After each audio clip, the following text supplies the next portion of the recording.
The first day I was not at the Parliament, but there was a gathering at Montserrat Abbey in northern Spain, up in the mountains.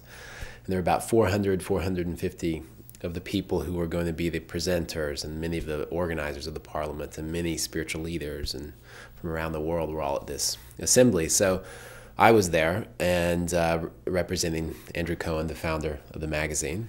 And I remember the first day we were in these different configurations, so circles of 10 or 15 people, and in the middle of the middle of the activities, this two women walk in. One maybe middle-aged woman in white robes, a white sari, Indian sari, and another a diminutive elderly woman, and dressed completely in white. And she walks in, and the room just kind of, the whole room turned and looked at her.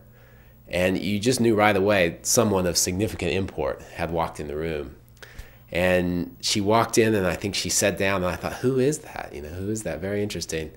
And every time she spoke over those next couple of days, she would speak, and you just feel the room would go silent and really listen to this person. This was Dadi Janki, and she is one of the acting leaders in the Brahma Kumari movement. And the Brahma Kumari movement is something I'd heard about, but I didn't know that much about it. But it turns out it's an organization. I think it's based in England, in London, but it has hundreds of thousands of members in all over the world. So it's a huge movement, and they do all kinds of things from consulting for major businesses to they run a university. They do all kinds. They have centers all over the world, and it was founded by a teacher in India. I think he's originally from Pakistan, but in India in the 1930s, something like that. And Dadi Janki was one of the young women who he had picked to run his organization after, and she was a student of his.